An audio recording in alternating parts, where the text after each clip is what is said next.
Right now, as my colleagues have said, Canada faces one of the most serious crises in our history. To get through it, we will need to build a strong economy, and that requires big changes. Canadians have been telling me that they want change. They want positive change that builds this country. I can bring that change. I know how to manage crises. I know how to build strong economies.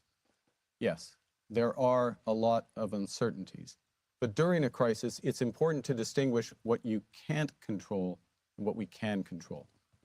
We can't change Donald Trump, but we can control our economic destiny. We are masters in our own home. I have a plan that puts more money back in your pockets, a plan that makes our companies more competitive, a plan that builds a strong economy that works for you. Canadians are ready to stand up for their country.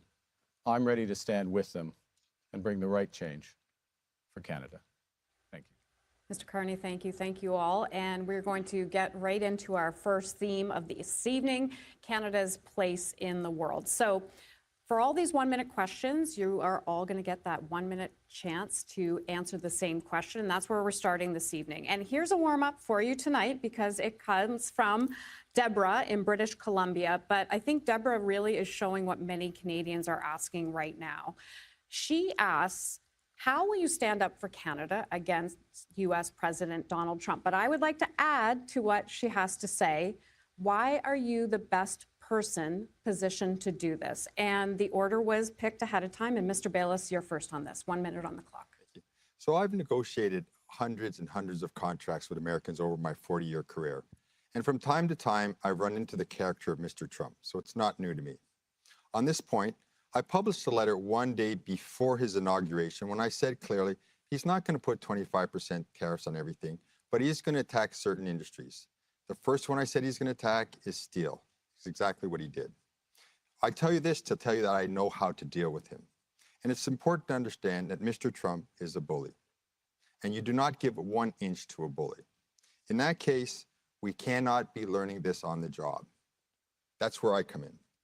I have the experience and the expertise to deal with Donald Trump. I can predict what he'll do, and then I can help build our defenses to stop him from doing those things, and also counterattack, which unfortunately is going to be necessary. This way, I will protect our country, I will protect our economy, I will protect our culture, and I will protect our sovereignty. Bang on time for the 1 minute. Appreciate that, Mr. Baylis. Mr. Carney, over to you now. Thank you very much, Hannah. I think in a situation like this, you need experience in terms of crisis management. You need negotiating skills, but you also need economic expertise, because part of the way to deal with this situation is to do what we should have been doing and what we need to do as a country, which is to build a strong economy. Now, we're going to spend time on building a strong economy, so I'll go through my plan for that later. But let me start by being clear. We will never, ever be part of the United States in any way, shape, or form. We have to recognize that the Donald Trump of today is different than the Donald Trump of several years ago.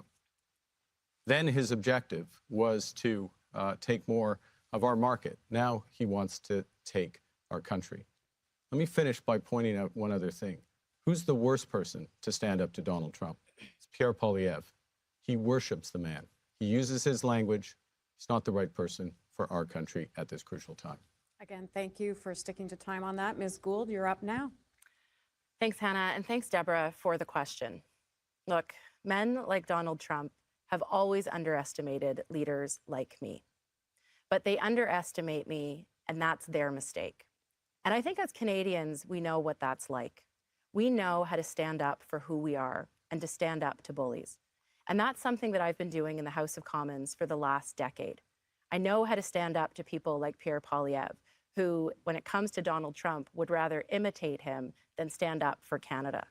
I know how to stand up to people who want to take from us what is rightfully ours. We are a proud, sovereign country, and as Canadians, we have so much to offer, but also the Americans depend on us. And you can't bring a calculator to a knife fight. You have to fight very strongly and with the right tools, and that's exactly what I'm going to do as Prime Minister. Ms. Gould, thank you kindly. We're going to move into our first 5-minute debate. I think you forgot Christia. Oh my gosh. That's no First problem. mistake by the moderator. My apologies. Ms. Freeland, thank you. Thanks, Hannah. Trump represents the biggest threat our country has seen since the Second World War. I have recognized that from the outset. I've built my campaign on a plan to answer that threat. I do think, though, it is a big mistake for Canadians to think that because we can't change Trump, we can't negotiate with him. Of course we can't change him, but we can outwit him. And the way to do that is by using our leverage, by recognizing that, yes, we depend on the US, but they depend on us too. We are their largest market by far. We sell them the things we need.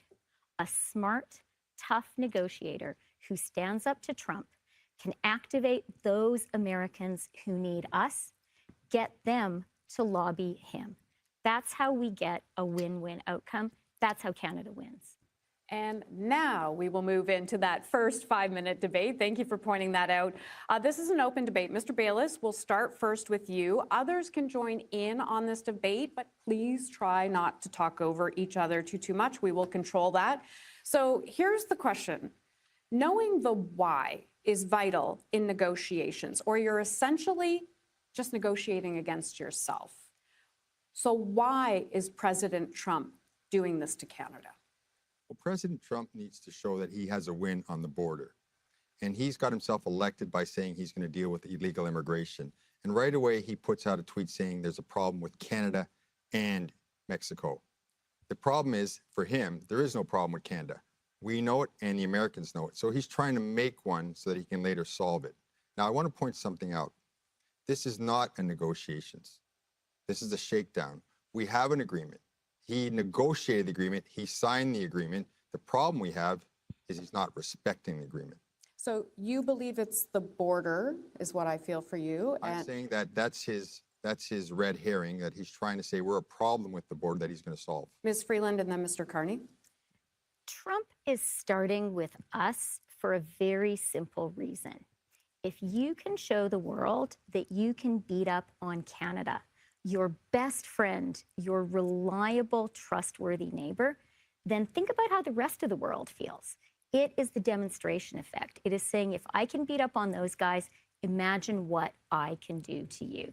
And that's why a smart Canadian strategy needs to start with looking for allies, working in the first instance with Mexico, Panama, Denmark, and the EU, who all face the same sovereignty challenge. I think we need to invite the Secretary General of NATO to that first summit that I will host right after becoming Prime Minister. Working with our allies, we form a common front and stop Trump from doing what he wants to do, which is pick us off one after the other. Mr. Carney, you're up next. I want to pick up on what Christia just said, because I think underlying all this is what President Trump is looking for is to dominate the hemisphere. He wants to enlarge U.S. power into Canada, into Greenland, into the Panama Canal, as was just mentioned. So the stakes are very, very high. This is a serious crisis, not just an economic crisis, it's a crisis of sovereignty. So yes, we do need to build our allies. But interests of time, I'm going to add one other thing, and we'll come back to this later. We also need to build our economy.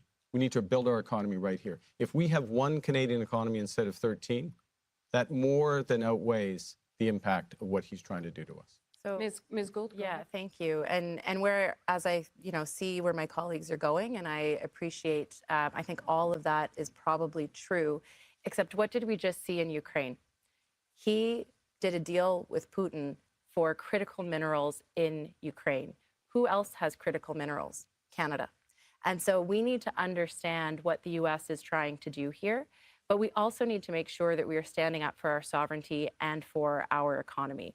You know, last night there was a bunch of conversations with colleagues who said, well, I'm not even going to talk to Donald Trump. Well, guess what? We don't have that choice. We have to talk to him. That is something that we absolutely have to do on behalf of Canadians. We might not like it, but that is the role of the Prime Minister, to stand up and fight for Canada every single day. And that is exactly what I am going to do. Stand up for Canadians, stand up for our industries, and to say that we have leverage, we have things the US wants, and we're not afraid to use them. And if that means that Americans are going to see increased prices or American industries are going to suffer, we will make sure that we put everything on the table as Canada, because our sovereignty, our economy, our jobs are non-negotiable. Okay, Mr. Bayless, let's try to go 30 more seconds because we have more So, interactions here. Let me tell you the first thing I'm going to do.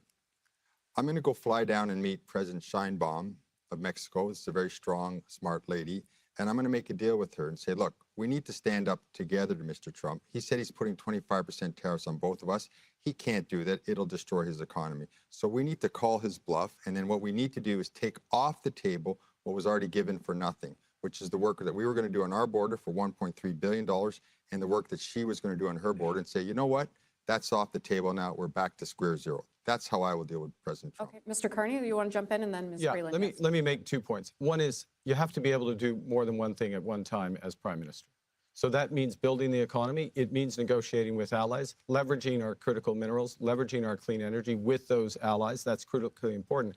And hitting hard with a real negotiation with President Trump, which includes dollar-for-dollar tariffs, includes using all the cards potentially that we have, and they are considerable, as the U.S.'s largest client. And I'll But leave- yesterday, Let- you hang- also hang let me on, get hang Ms. on. Freeland in certain first, and then- Hang on. sectors With over the Just one thing second. to- the Ms. Freeland, thing and then to I'll come to you, Ms. Gould. recognize about President Trump is, with him, weakness is a provocation and capitulation is not a negotiating strategy.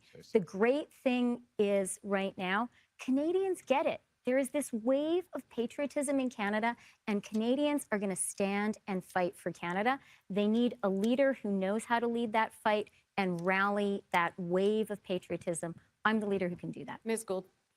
Thank you. Well, one thing that I would like to ask Mr. Carney, because yesterday he made some mentions of sectors that he would protect over others. And I think what is really important is to understand which sectors you're willing to protect, but which sectors you would negotiate away. And that is something that I think as Canadians, we need to understand, because as Prime Minister, I'm not going to negotiate any of those sectors away. I'm going to stand up for people in every single province and territory, every single sector, to make sure that we protect Canadian jobs and protect our industries. Okay, as moderator, all due respect, I'm going to try to ask the questions, but I am going to give Mr. Carney the opportunity to respond to that as well, Ms. So Gould. let me be clear about a few things. One, not everyone would have watched the debate last night. So in a negotiation, if there are things that should never enter into the negotiation, language, culture, our water, you make clear at the start of the negotiation that they are off the table. Second thing is that the other aspects, for example, our auto sector, I'll give an example, which is intimately and interconnected with the United States. We're going to negotiate around maintaining a good deal for our auto sector. But that is not the same as accepting a bad deal, Karina. Well, actually, when it comes to the auto sector, 10 seconds in the for- previous NAFTA negotiation, we got a better deal than we had before. We changed the rules of origin for car parts that it gave an advantage to high-wage Canadian workers. That's the kind of approach we need to take. Ms. Gould, do you want 10 seconds before we move on? No, I'm okay. Okay, we are going to move on then. Thank you. That was a great, fulsome debate. We're going to move on to the next section where it's a 1-minute response each for this question. So Donald Trump said again yesterday, I'm sure we all know, the 25% tariffs are coming on March the 4th. Only days later, one of you will become the Prime Minister of this country. What is your first move? And again, this was drawn ahead of time. And Mr. Bayless, your start. So first of all, I don't take him at his word. He said March 4th, but I would expect him to hit us beforehand, and I expect him to hit us again. What he's going to do is look at industries where he has overcapacity in the United States, because he'll be thinking that's going to hurt the American economy the least, I should say. So where I'm going to be looking at softwood lumber, and I'm going to be looking at dairy as the next two industries he's going to attack. And what we're going to be doing is supporting those industries completely. We're not going to let them take our jobs away. And we're going to be putting into place very intelligent counter tariffs.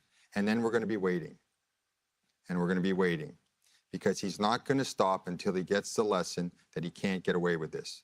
Then what I am going to do is, as I said, I will go down and meet with President Sheinbaum of Mexico, come together with her and say, listen, let's hold the fort together. Let's call him on his 25% tariff bluff. Let's just call it. Tell him, do it. And let's take everything that he already took from us off the table. Mr. Bayless, thank you. Ms. Freeland, you're up next. And again, days later, it's you that becomes Prime Minister. What is your first move? My first move is dollar for dollar retaliation. And let me be very clear with President Trump. If I am Prime Minister, I will not flinch. We will retaliate. If you hit us, we will hit back. But our retaliation will be a lot smarter than their dumb tariffs. And it's the Wall Street Journal, usually a supporter of Trump, that described this Trump effort as dumb. Canada, by contrast, is going to be smart. We are going to have a targeted retaliation that exerts maximum pain in the US and does minimum harm to us. We're going to hit Trump's best friends. I will impose a 100% tariff on Teslas.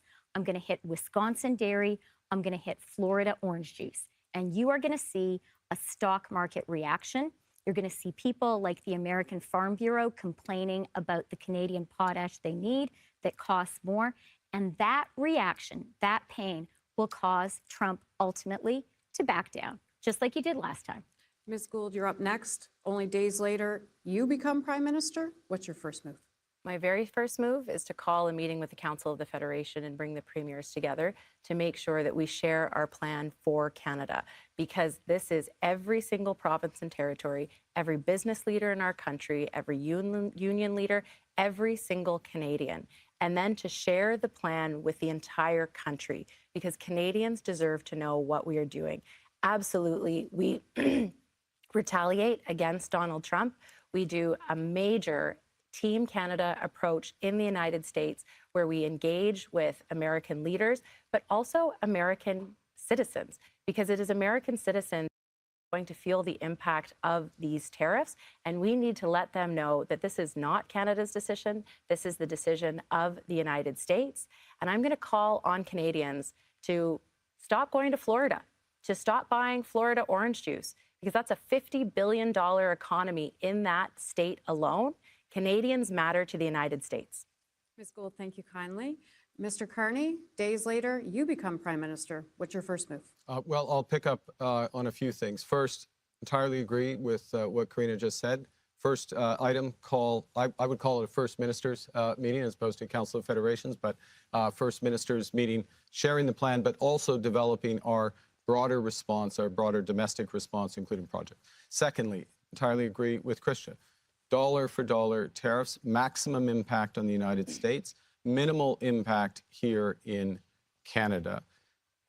Thirdly, put them on notice on the broader aspects of our commercial relationship.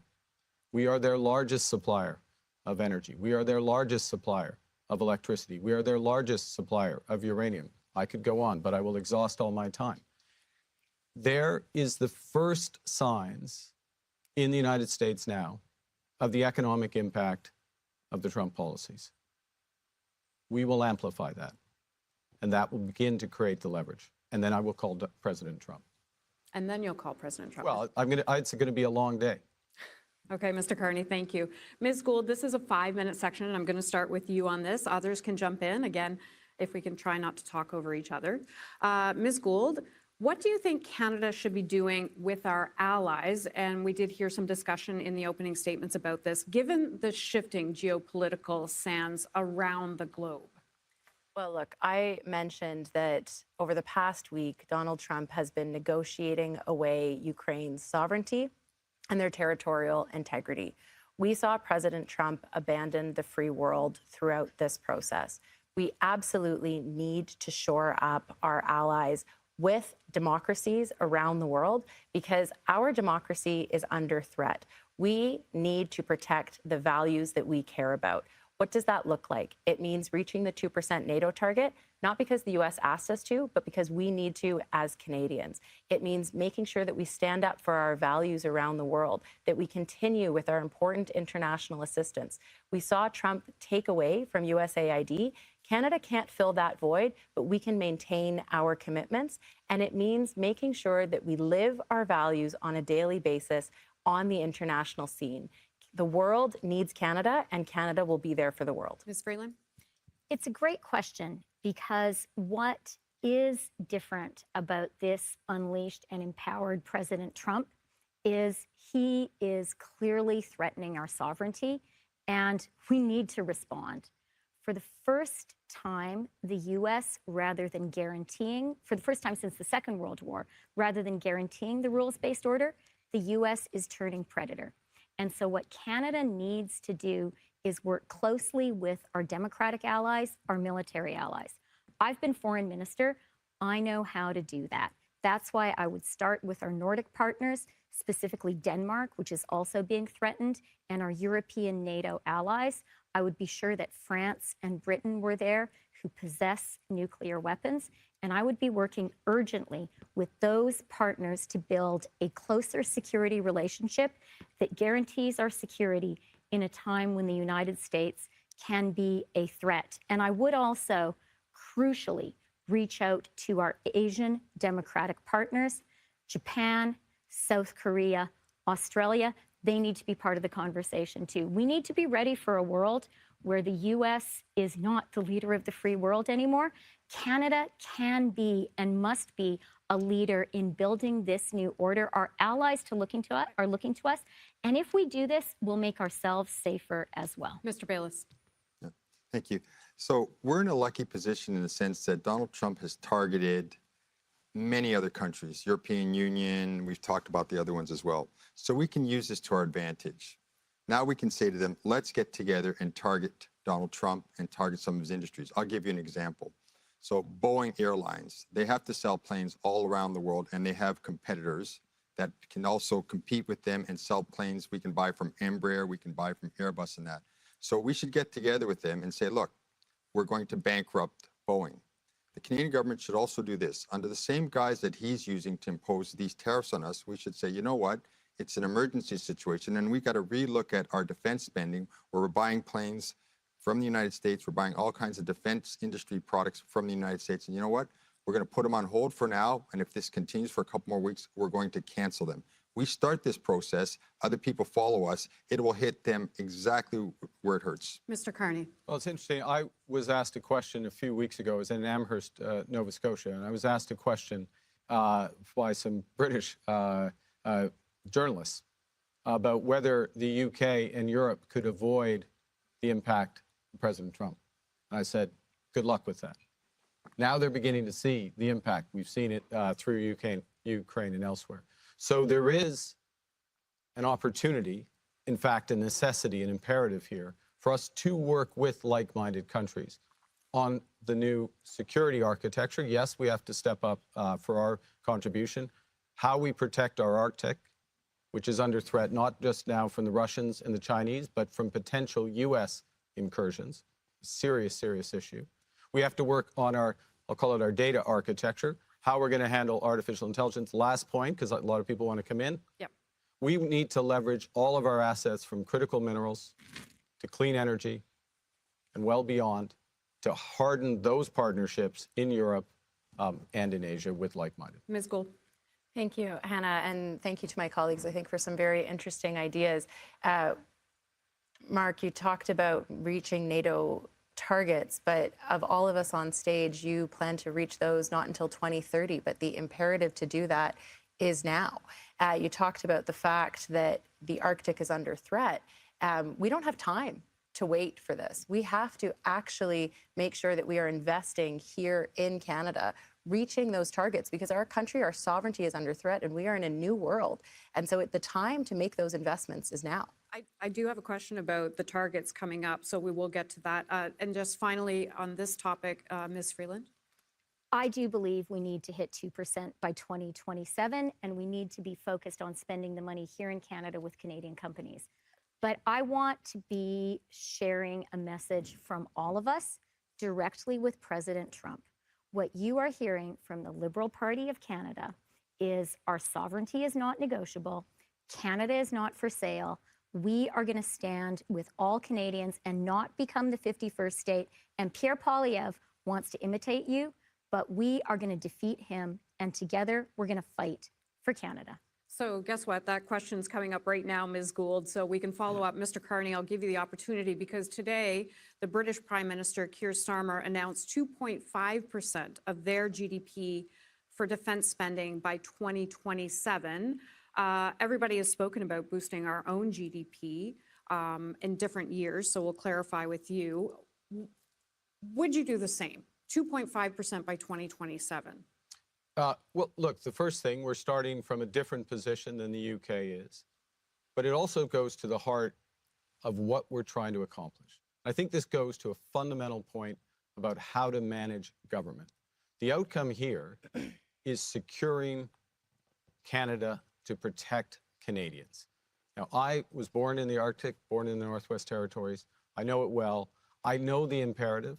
The imperative in the Arctic is to have at least 2 new bases in the Arctic, probably Tuktoyaktuk and Iqaluit. We need to build out on NORAD. We need to build out cyber capabilities. We need to build out our frontier. The core point, I will spend defense dollars in Canada, not the 80% that this government has spent in the United States up until now. 80% of capital's defense dollars have gone to the United States. I will spend them in Canada, and I will spend them as rapidly as possible to secure for Canadians. But that is a management thing. It's not an arbitrary target. Ms. Gould makes a good point, though. You had mentioned, I think, 2030. I said by 2030. Right. And I said, when I said it, that we will do faster if we can deploy it faster in Canada. This is a management point. This is a core point about delivering security. And that is the issue, not just pushing money out the door.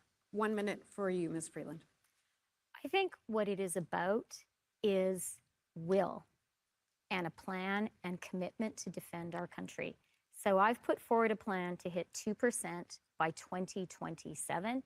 It is critical that we spend that money here in Canada on Canadian companies, and we need to be thinking about the next generation of warfare, as we're seeing in Ukraine.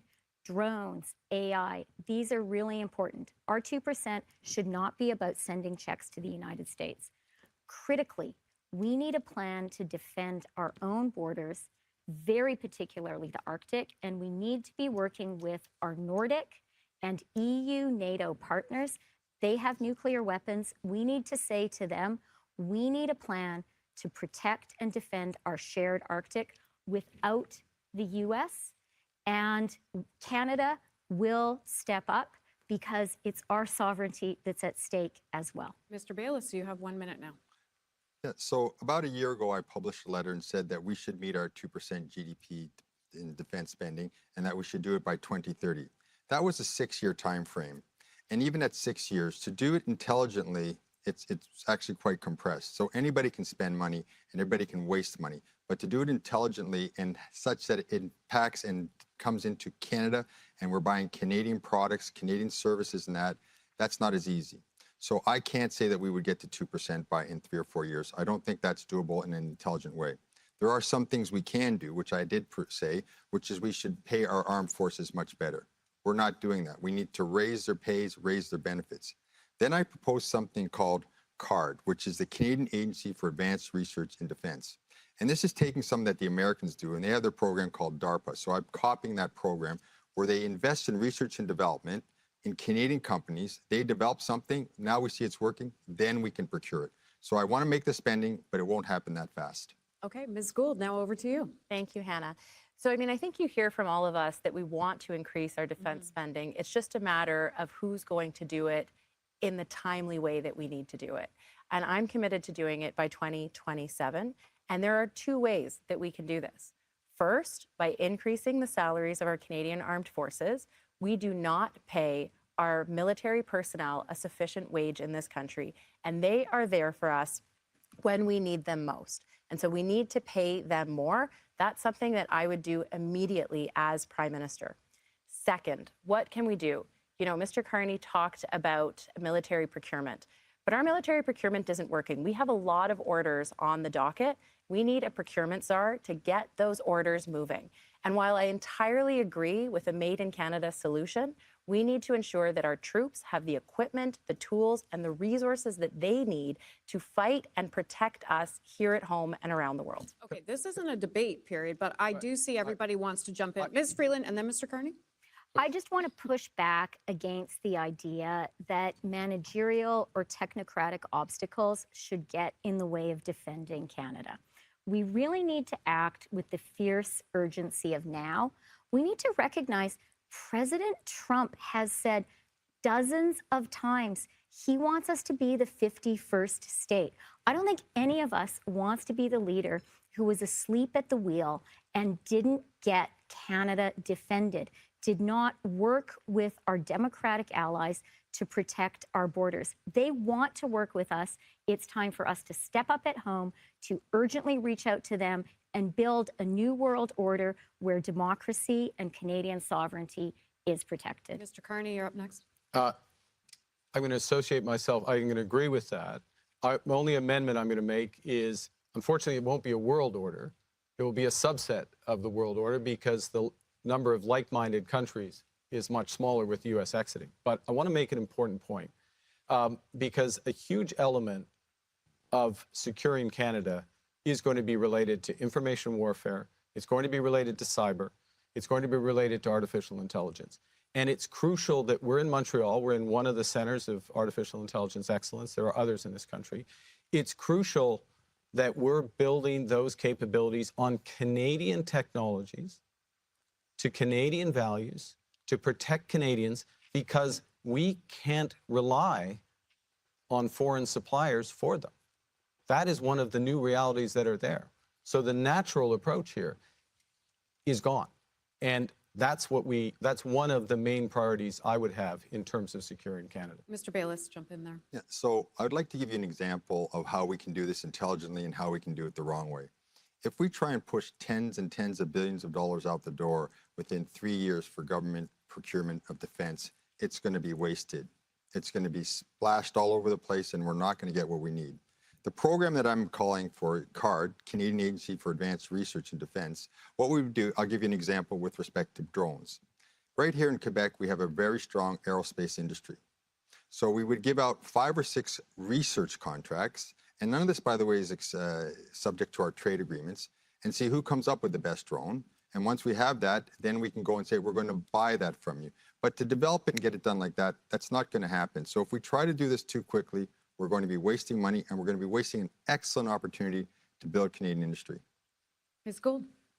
Thank you. I would push back gently on that to say that getting our troops the equipment and the supplies and the tools they need to defend Canada is not wasted money. It's actually imperative for them to defend and protect us in this time. But Mark brought up an interesting point about capabilities here in Canada. And as the Minister of Democratic Institutions, I put in place Canada's first ever and only plan to protect our country from cyber attacks in our democracy. And as part of that, I know that we have one of the premier cybersecurity institutions through the CSE here in Canada. But what we don't have is our own intelligence agency that can work to collect foreign intelligence. Now might be the time that we need to establish those capabilities. We heard earlier today that the Americans had thought about removing Canada from our Five Eyes partnership.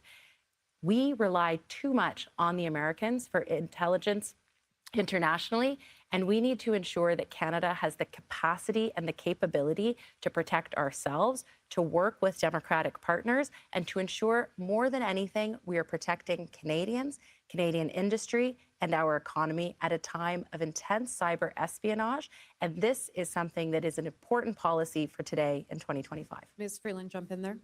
You know, I really believe in Canada and Canadians, and there is this wave of passion in our country to defend our country. One of the reasons that I decided to run for the leadership is I had a conversation after Trump made his 51st state threat with a couple of very brilliant young technologists who worked with Jeff Hinton, the Nobel Prize winning father of AI. And they said to me, we know what's happening in Ukraine, and we see how technologists are leading the fight. We are patriotic Canadians. We believe in our country. We need a government that gets that, that invests in us, because we are ready to stand on guard for Canada. And that is the approach we need to take. I think we need to have confidence that Canadians, empowered and led by a government that believes in them, will do this. Mr. Carney. Okay. This is a crucial conversation.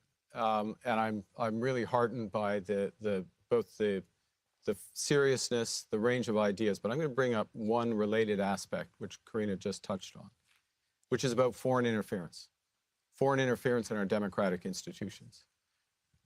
And the responsibility of all politicians, particularly leaders of parties, and certainly a prime minister, is to be fully briefed on these issues. Pierre Poilievre hasn't ever bothered to get his security clearance.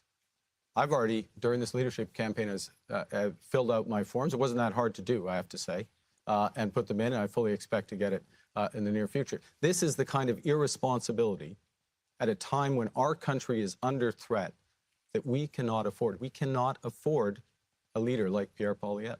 Mr. Bayless? I'd like to just do two things. First of all, clarification on Ms. Gould.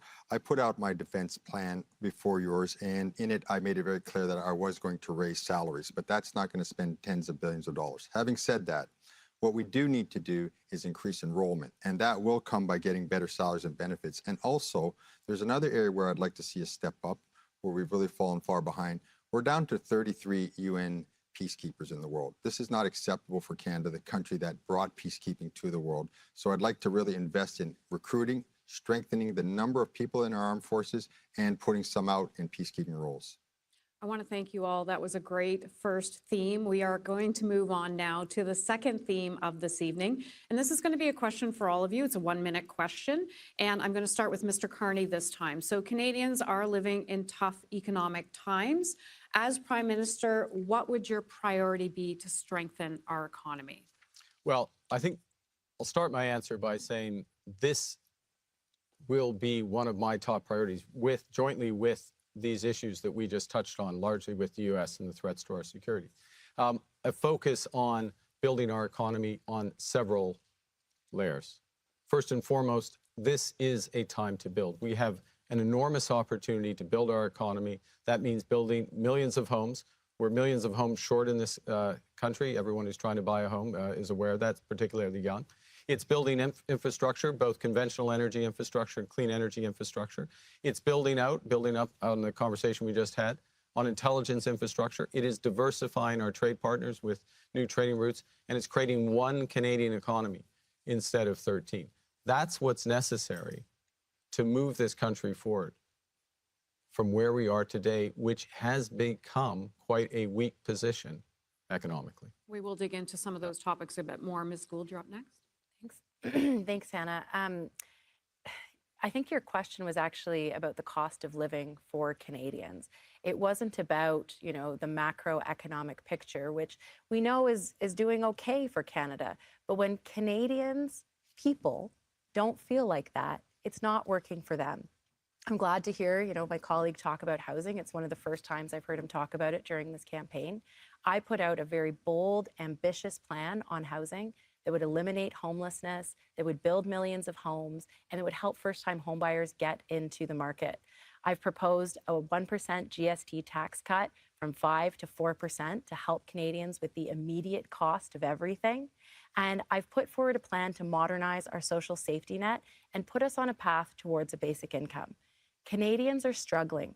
We need to help them make ends meet. That's what leadership looks like, and that's what the economy means to me. It's about people. Ms. Gould, thank you. Mr. Bayless, you're up for a minute. Yes, I put together a plan, an economic plan. I call it my prosperity plan. And I'm going to bring fiscal discipline to Ottawa. And yes, we're going to have to stop running deficits. It has a direct impact on the value of our dollar, and that has a direct impact on affordability. So I will not be cutting the GST. I'm going to modernize our healthcare system to get it to do a lot better with less. That's our biggest spend for provinces, our biggest transfer from the federal government. I'm going to increase productivity. This is something I know from my work in business, but it's something as well that I'm going to bring to government. And also, I'm going to do a lot of procurement as much as possible within our trade rules from Canadian companies. Together, this is going to put us on the right path. Now, people say, what date? What date, Frank, are you going to end deficits? I can't give you a date, but what I can say is this. We're going to stop going down this pathway, and we're going to start going down this pathway of budgetary balanced budgets. And this is going to raise our dollar, and that'll be better for everyone in the long run. Okay, and 1 minute now to Ms. Freeland. All economic plans today have to start with an effective response to President Trump. He is the biggest economic menace our country and Canadians are facing. I have a plan to make us united, strong, and smart, and to win. I think we also all recognize that President Trump is also handing us a golden opportunity. Canadians right now really get how wonderful Canada is, and they understand we're under threat.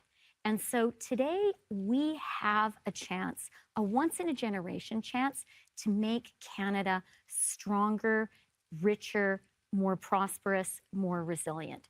I'm going to seize that opportunity. I'm going to cut interprovincial trade barriers. I'm going to cut red tape and get things built. I'm going to use government procurement not to send checks to the US, but to invest in Canadian jobs and Canadian companies. That's how we make Canada stronger, more resilient. That's how we stand up to President Trump. We are going to move into the 5-minute section. So I'm just going to lead off with a question, but I'm sure you may have things you want to jump in on each candidate. Mr. Carney, you will start this 5-minute debate. Others can jump in. Last year in Canada, there were over 2 million visits to food banks. That's the highest in our history.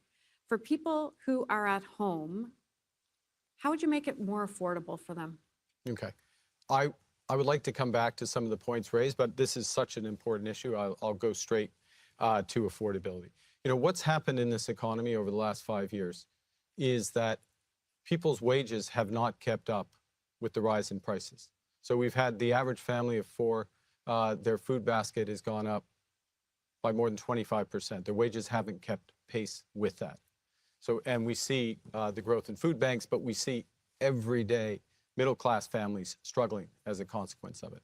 So a huge range of things need to be done to improve affordability. And let me list some of those because they're crucial. The first thing is my government will make a middle-class tax cut. Secondly, my government will remove, as Ms. Freeland will, remove the GST for first-time home buyers. This is a crucial point, getting on the home ladder. We need to, if we have one Canadian economy, we can reduce prices by 15%. If we have greater competition in our economy, which my government will deliver, in groceries, in broadband, in transportation, that will bring prices down. That will help people move ahead. So we have to tackle the affordability issue across the board.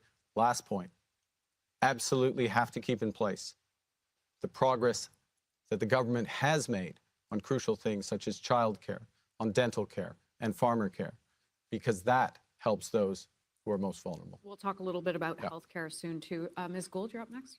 Thank you, Hannah. You know, when my colleagues talk about households, I talk about families. When they talk about, you know, the macro picture, I talk about what it means for individuals. And I'm so proud that I was able to deliver affordable childcare for families across this country. And I would expand that to include before and after school care as well. But when we're talking about people who are going to food banks, we're talking about the most vulnerable in our society. A middle-class tax cut or removing the GST on new homes isn't going to help those folks. But you know what will? Modernizing our social safety net, making sure that seniors who live on a fixed income, persons with disabilities, folks who have lost their job, who need support to retrain and rebound are better off. And that's why I'm talking about opening a path towards a basic income. Poverty costs money. That's why we need to work to eliminate homelessness. It's why I would work with provinces and territories to have specific accords to ensure that folks who get into housing can stay stable and that they can enter the workforce and join and be prosperous.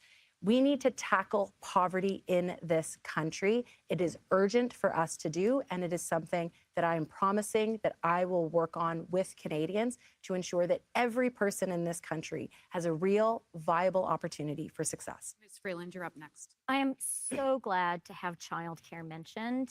As finance minister, one of the things I was so grateful to be able to do was to introduce in my first budget a national system of early learning and childcare. And it was wonderful to work first with Ahmed Hussein, get that first crucial deal with BC and a bunch more. And then Ahmed handed the baton to Karina, and we worked together. This is generational.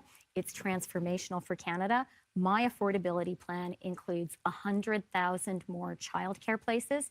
It includes a middle-class tax cut. It includes a cut on credit card fees. It includes a cut on taxes for first-time home buyers. And the critical thing for us to all remember is the real threat to Canadian families, the real threat to people working really hard and struggling to get by is not anyone on this stage. It is Pierre Poilievre.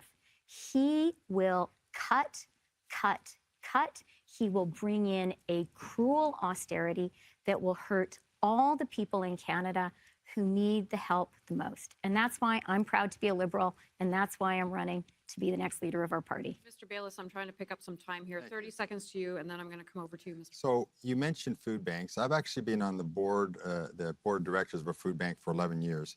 And you'll note that was over the time that I was a member of parliament. So normally I stepped off all boards because you don't want to politicize them.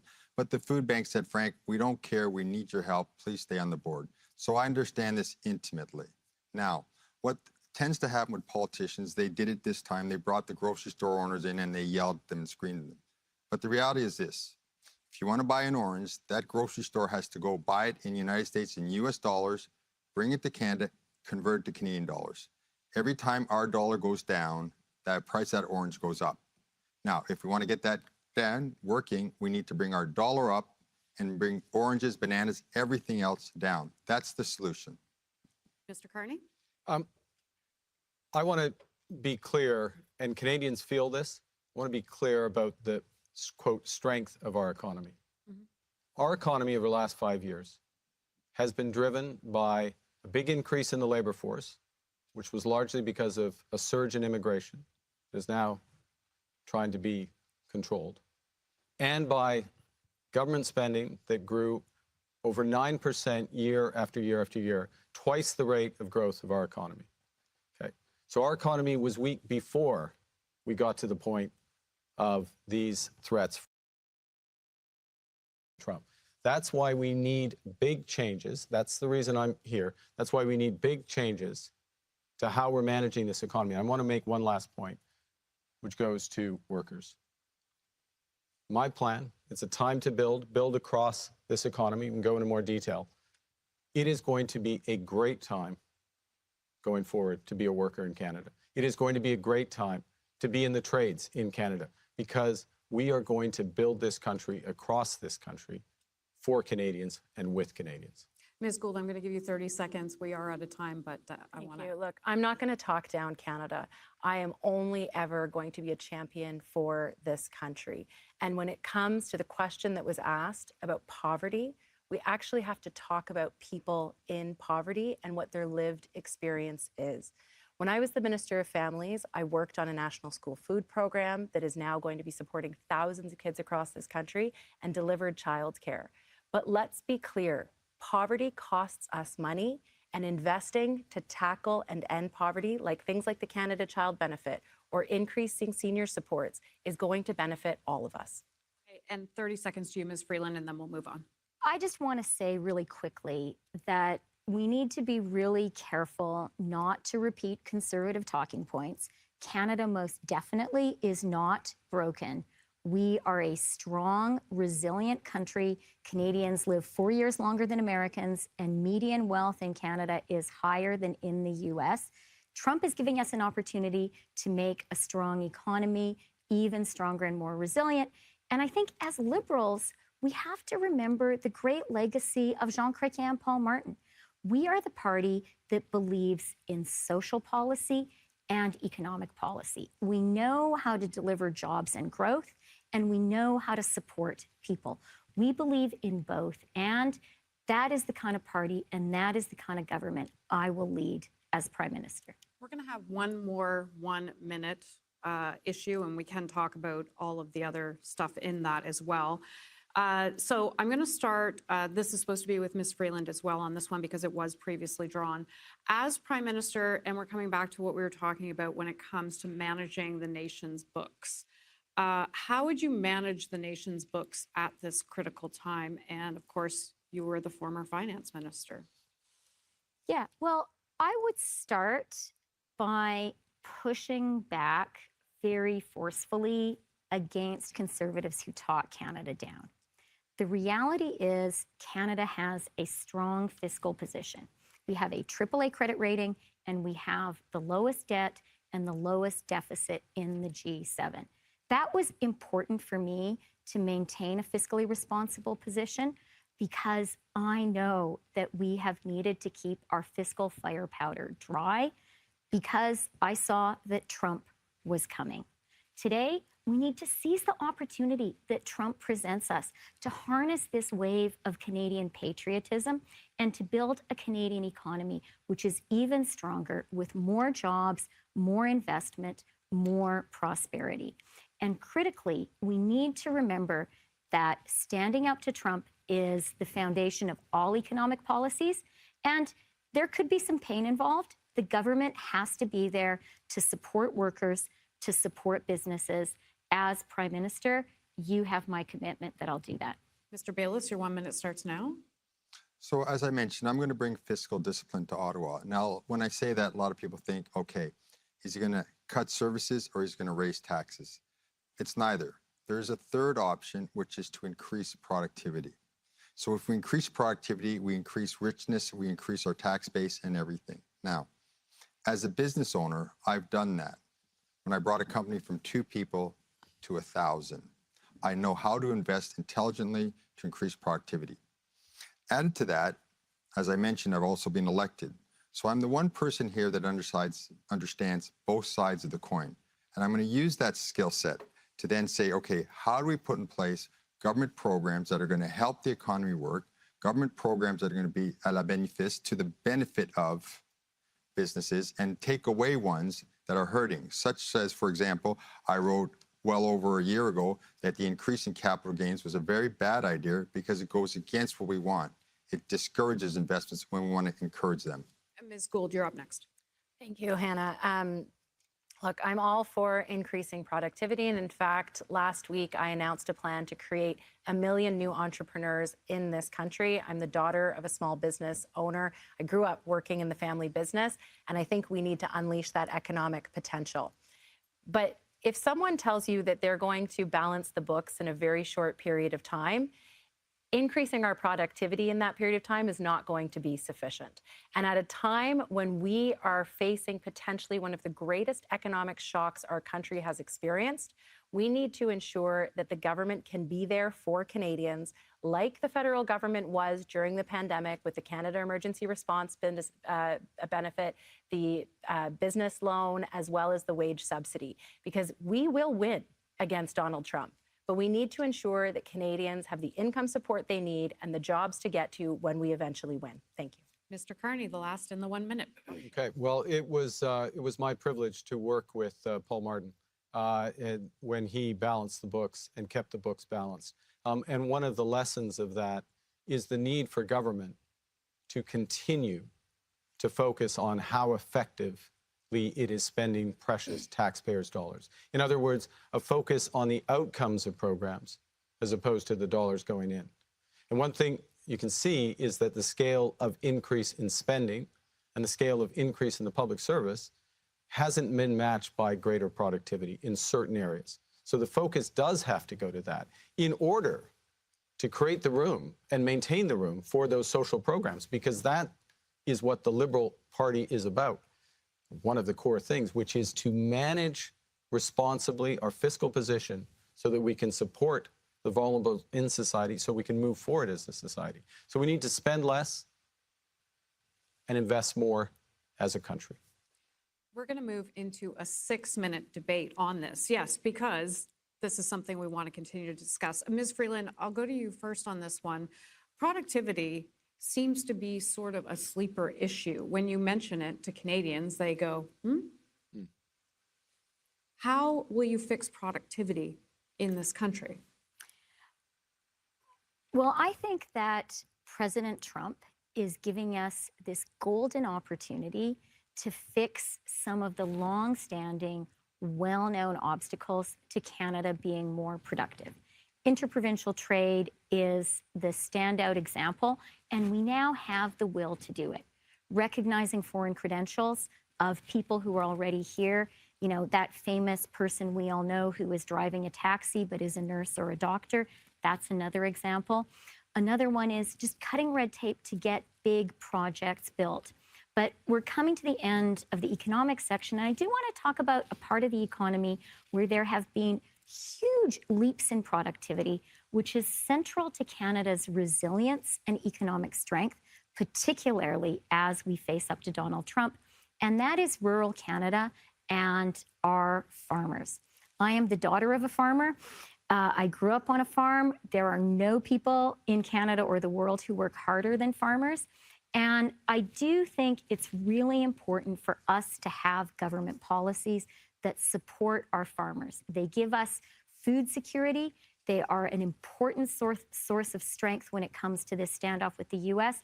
And we need to be very clear with Canada's dairy farmers that we will stand for supply management.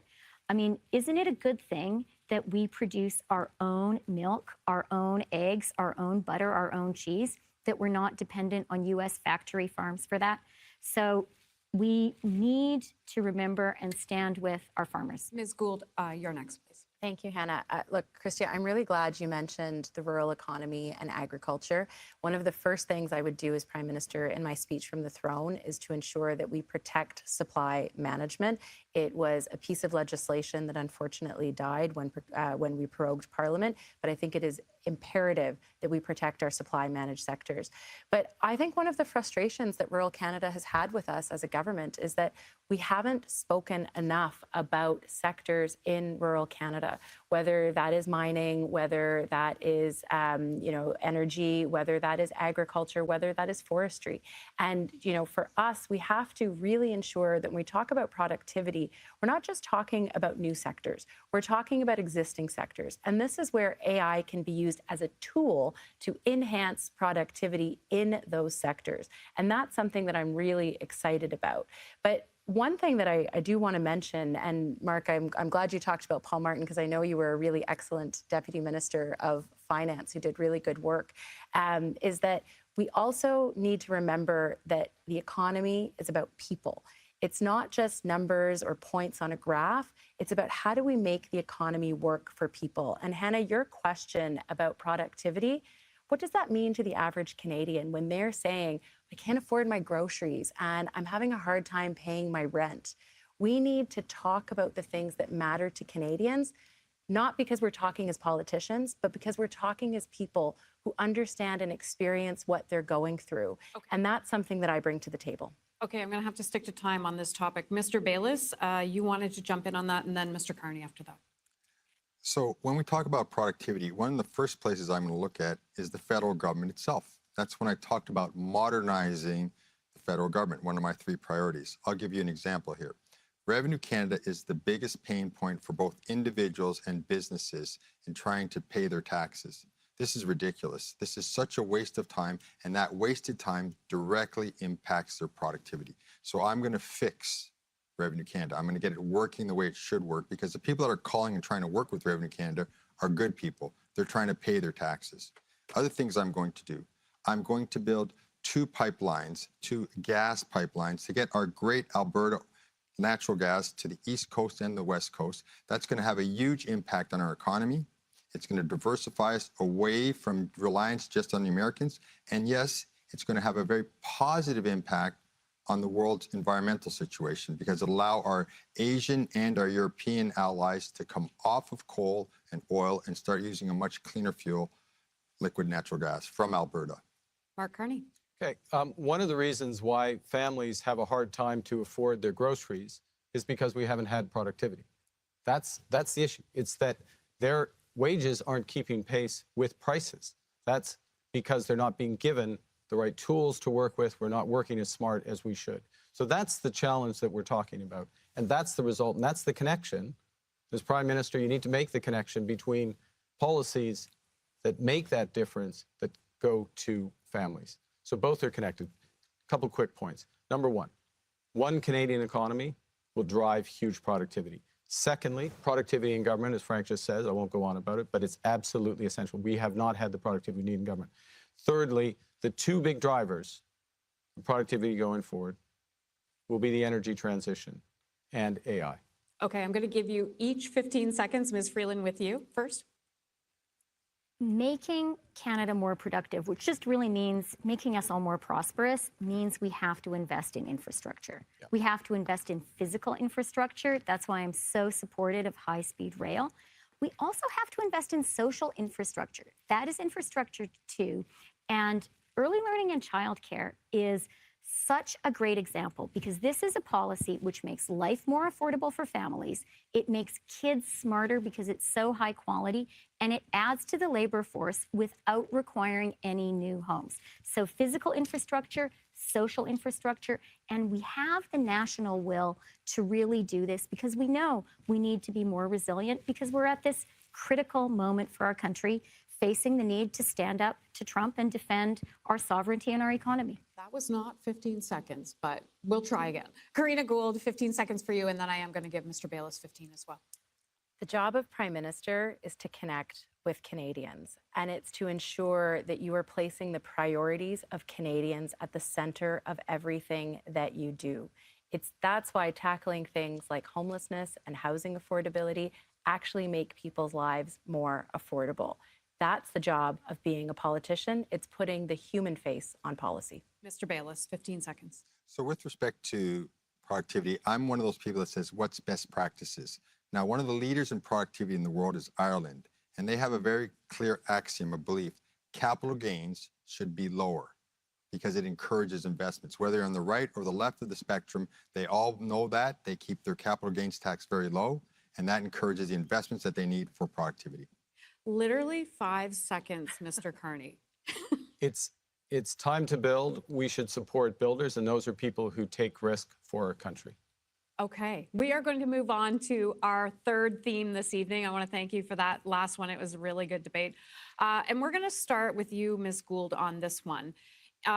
This is a 1 minute, so each of you are going to get 1 minute to respond to this. In 2015, Justin Trudeau swept to power in large part because young Canadians, they liked him, they voted for him, but fast forward to today, that age group is really moving towards the right.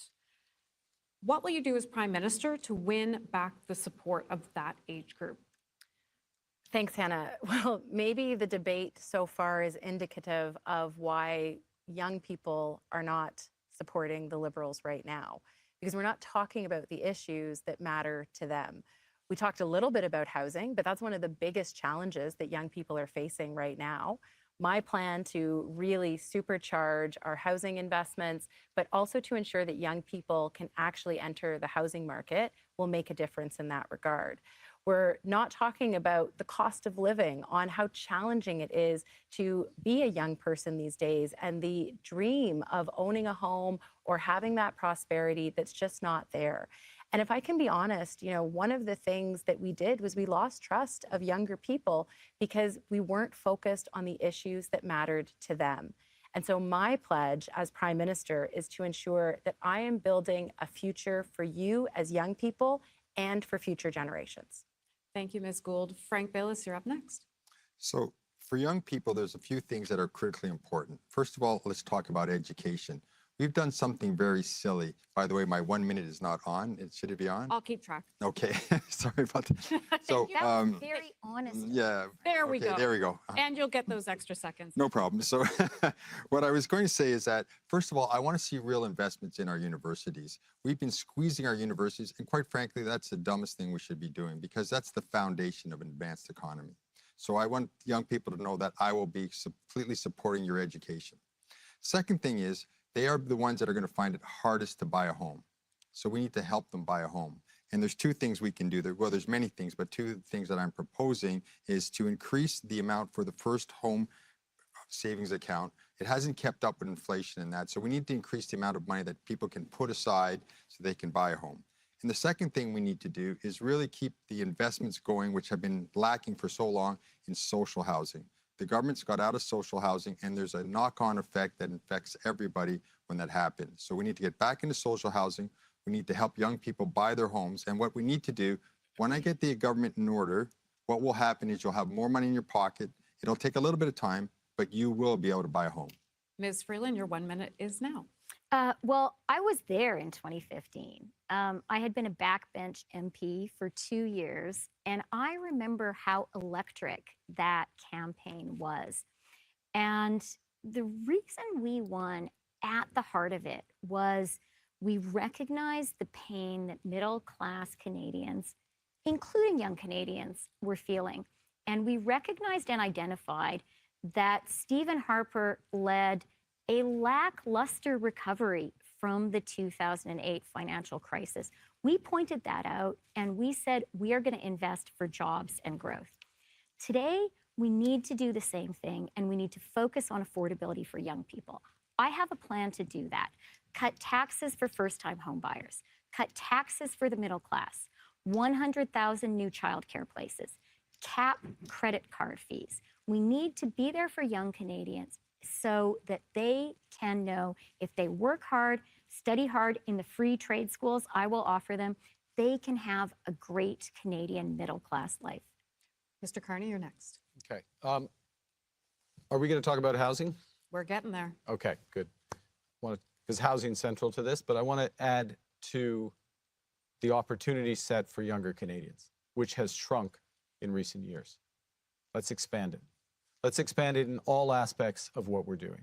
First and foremost, it's a time to build, as Ms. Freeland just said, focus on infrastructure, building this economy out. There is a huge range of opportunities that comes. As I say, for the next 25 years, being in the trades, fantastic if we follow through with the promise there. That's the first. The second is, as Mr. Bayless said, let's look at our universities. Their funding is being squeezed and has been squeezed, and it's been made up by having foreign students. That's come to an end.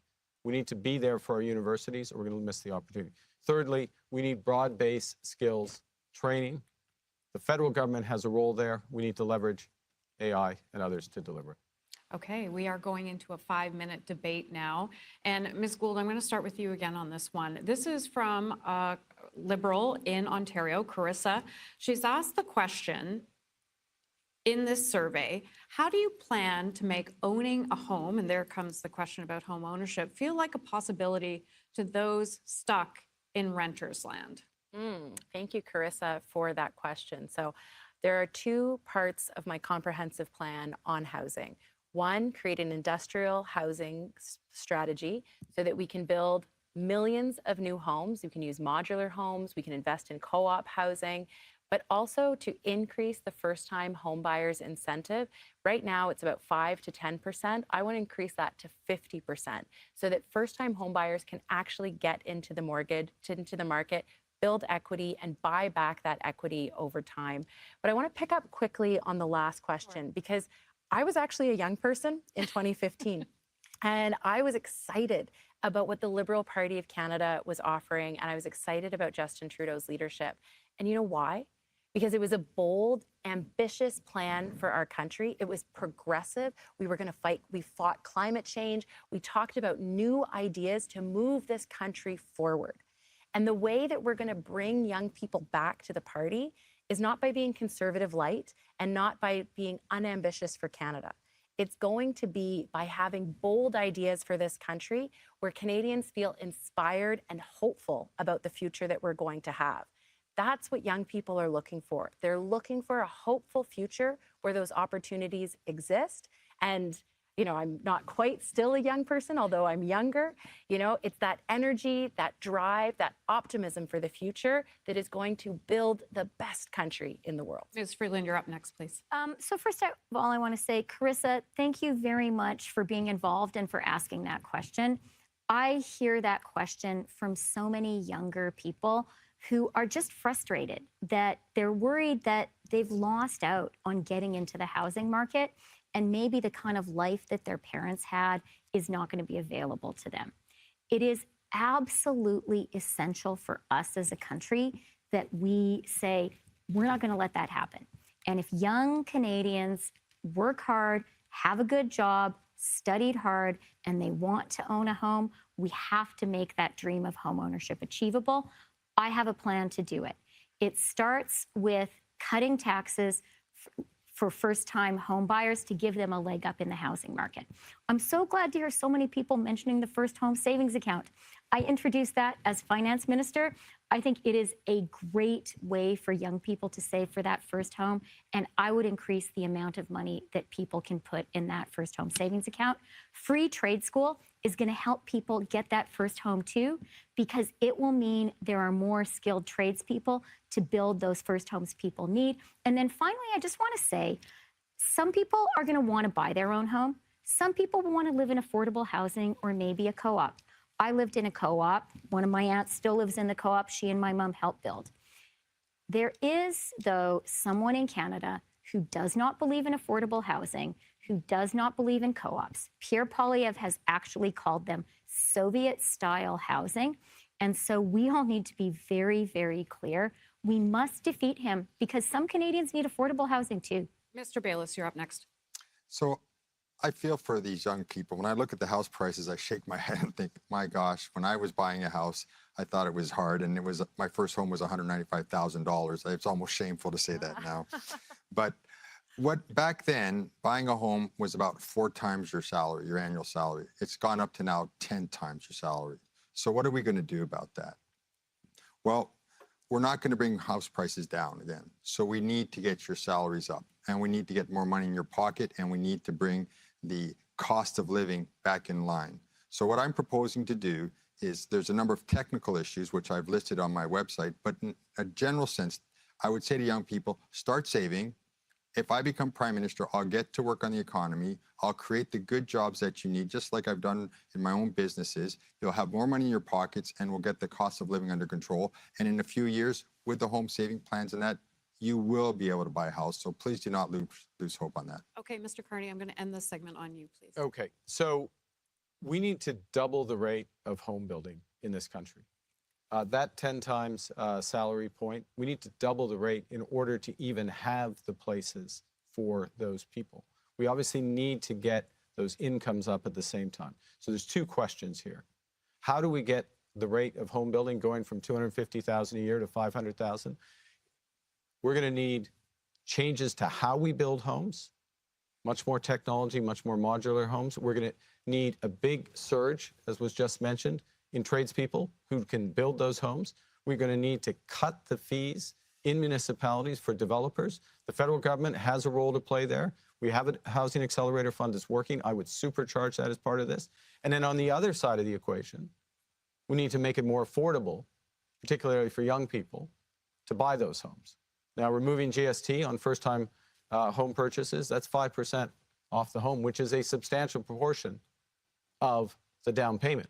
There's other financing mechanisms that come with that. But in the end, and let me finish on this will come back to our ability to build a strong economy. It's not just building the homes, it's building the strong economy so people can catch up. We're going to move on to our next segment. It's not the segment, another theme, but this is an important topic. Canadians are worried they can't access a doctor or a nurse.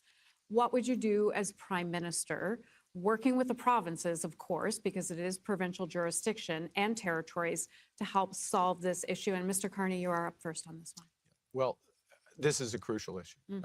Across the country, virtually without exception, in fact, I would say without exception, access to a doctor, in many cases, access to a healthcare professional is not possible.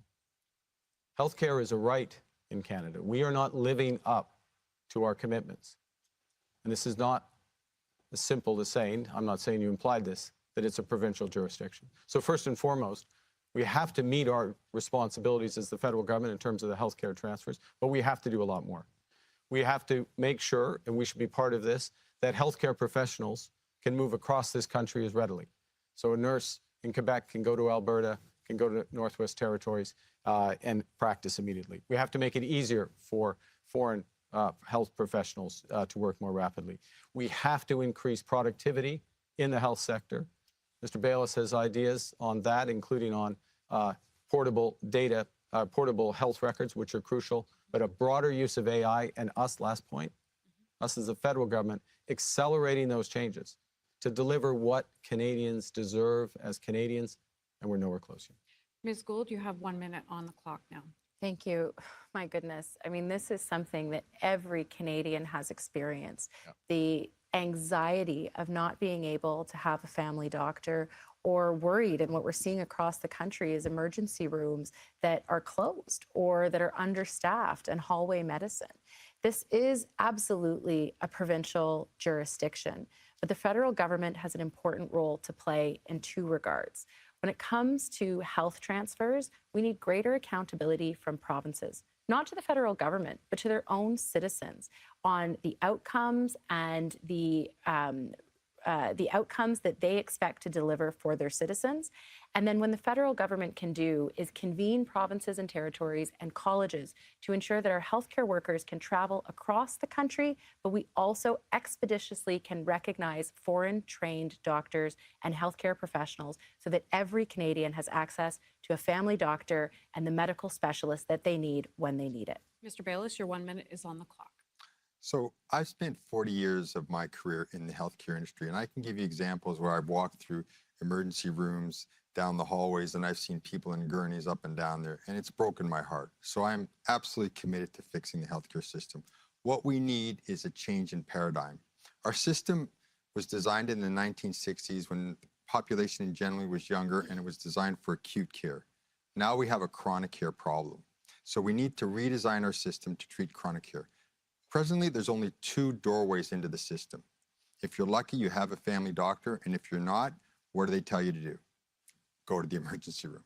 So what I want to do is open 3 more doors into the system. I want to go to pharmacists, first of all, and expand their scope of practice. They can do so much. I want them to do a lot more, which they're trained to do. Number 2, I want to train 6,000 nurses to become what we call nurse practitioners. That would allow them to do almost as much as a doctor and have them staffed across the country. And finally, I want to invest in home care. And Ms. Freeland, 1 minute for you as well. Well, thank you, Hannah. And I want to start by thanking the great, hardworking people in the Canadian healthcare system.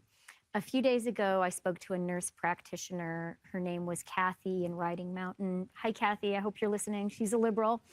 And she talked to me about how much she loves her job and cares for her patients, but how much of a strain the strain on the healthcare system imposes on her, too. So thank you very much. We do have to make it better.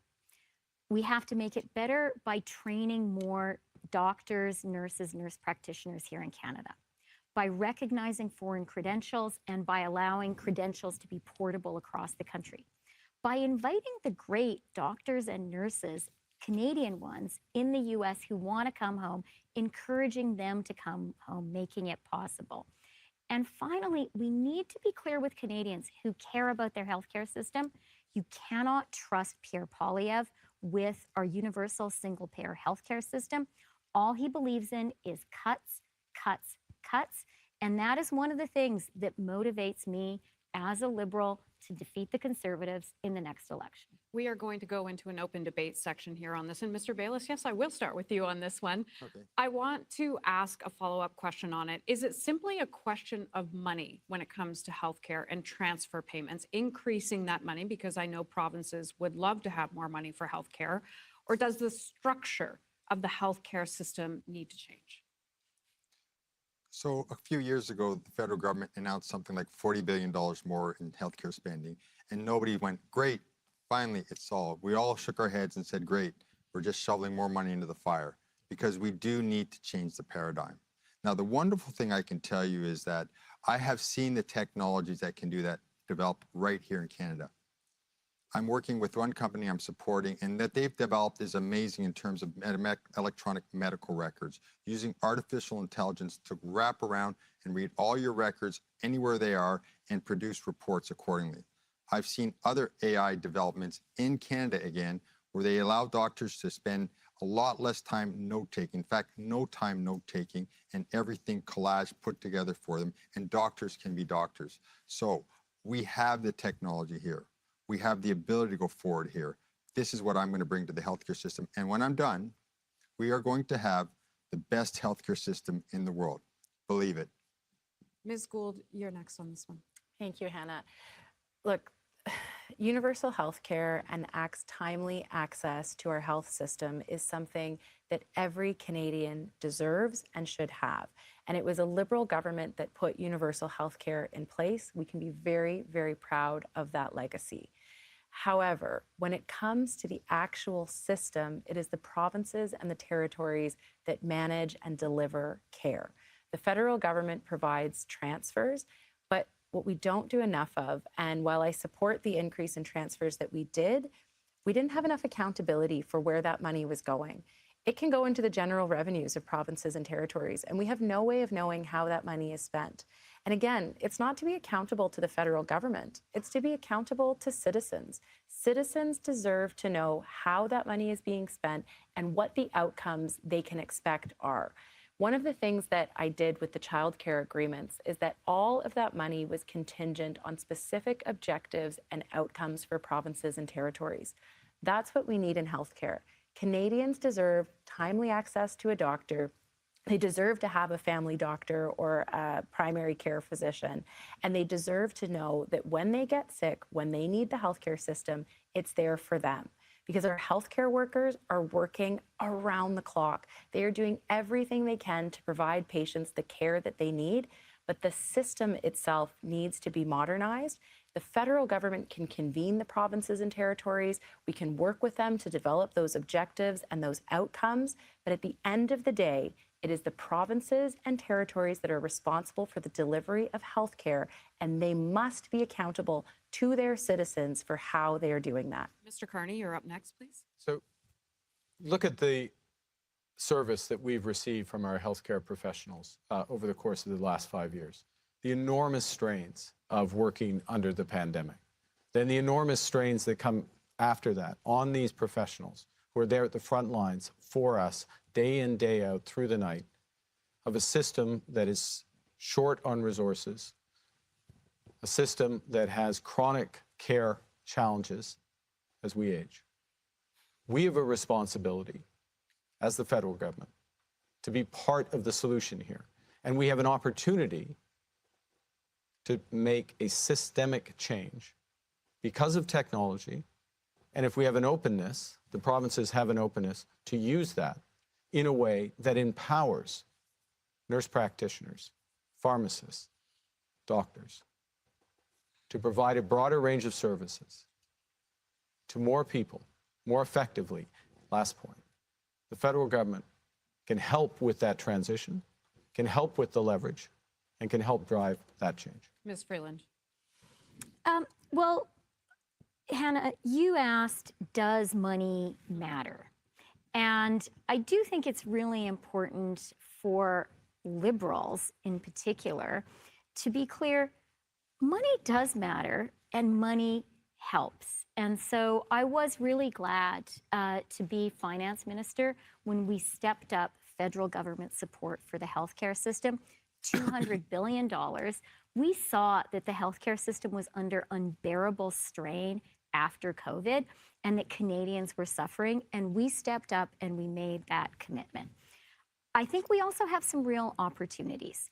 Technology is a huge enabler, and I have seen in Toronto, at the University of Toronto, some amazing AI technologies being used to deliver better care in emergency rooms, better care for people after surgery.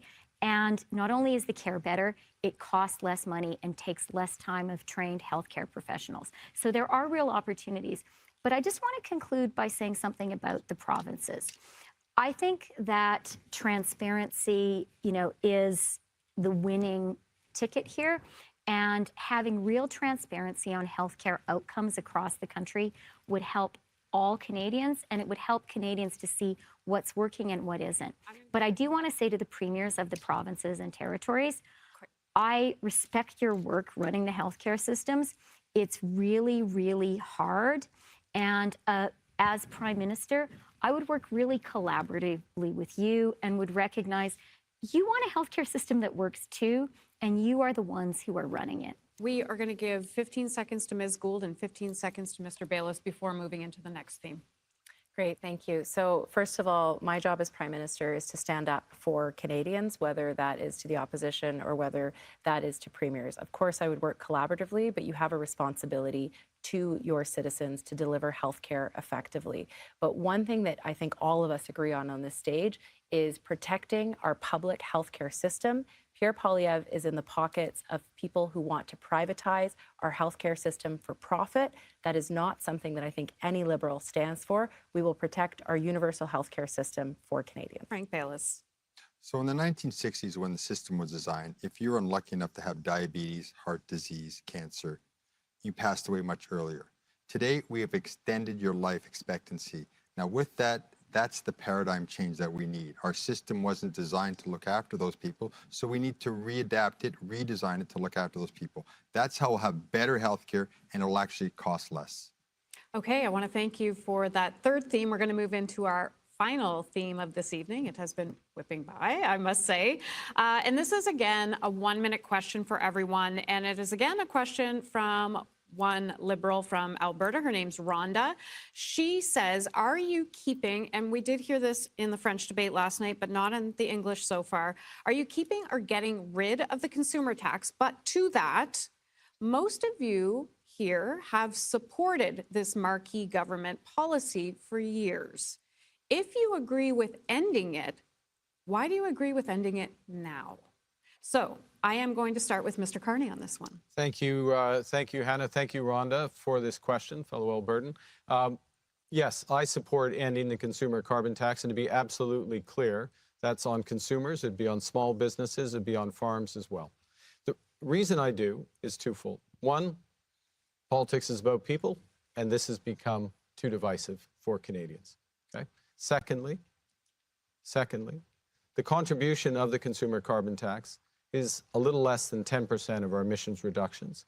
I've spent a substantial portion of my career working on these issues, and there are better ways to accomplish those emissions reductions, particularly on my proposal, is that big polluters will pay Canadians, not taxpayers, big polluters will pay Canadians for their emission reductions and will improve the options for and the ability of those companies, who are some of our most important companies, to get their own emissions down. Okay, we're going to come back and debate this more, but Ms. Freeland, you are next with 1 minute. Well, since we're talking about climate action, I do want to start by recognizing the role that I think history is going to judge very positively that Prime Minister Trudeau has played on climate action. He is the first Canadian Prime Minister to really move the dial.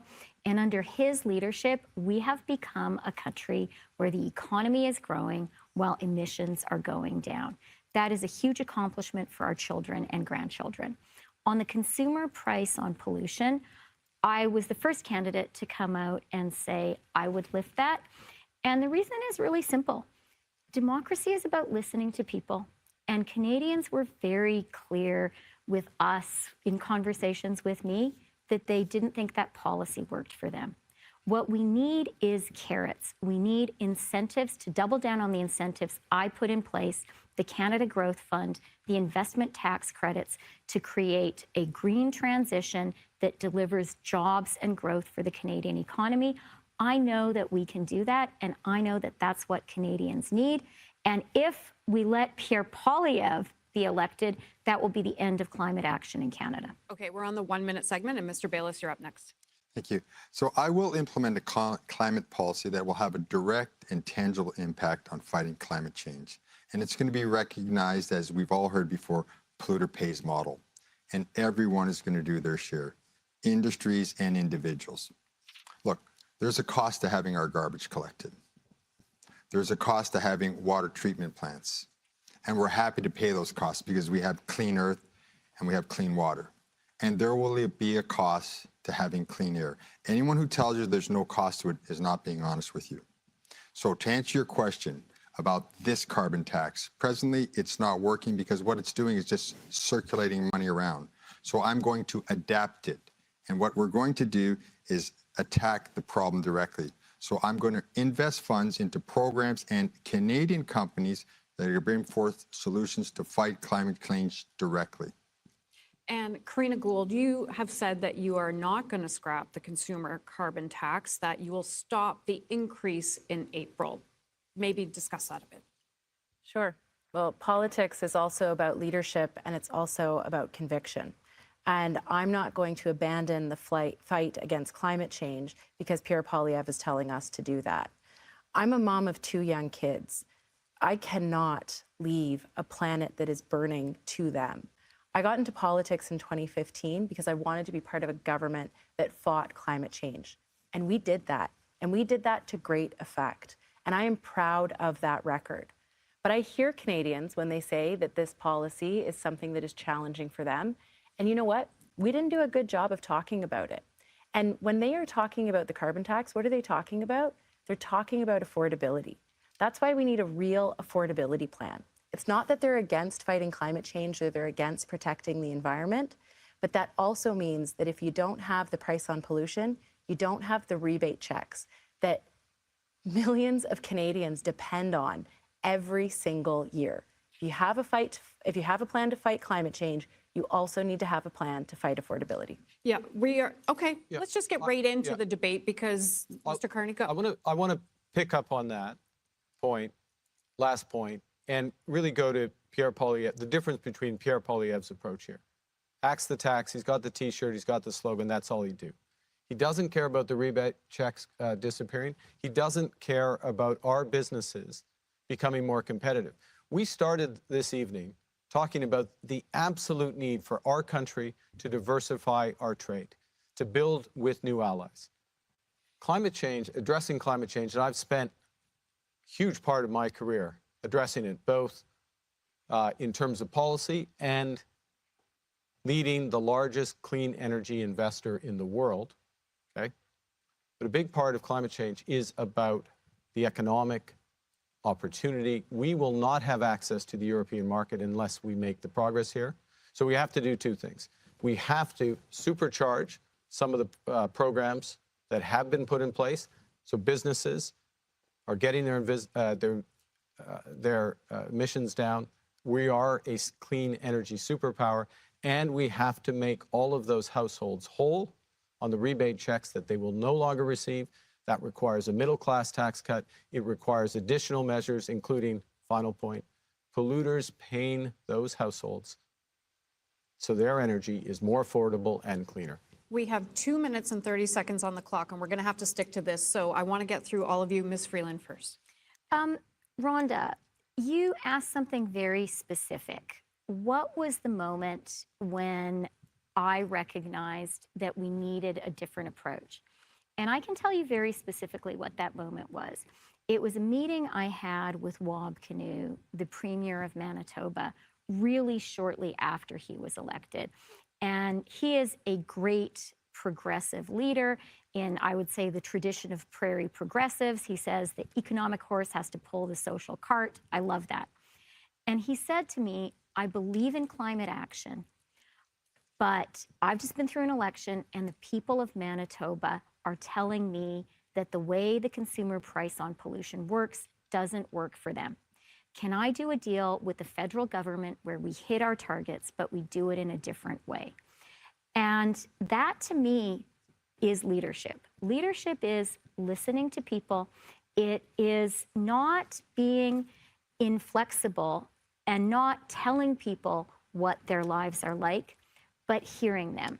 And so I really believe if we want climate action, which is essential, we have to listen to Canadians. And if we fail to do that, the threat is, the danger is that Pierre Poilievre will be elected and he will dismantle all of the excellent work we have done on climate.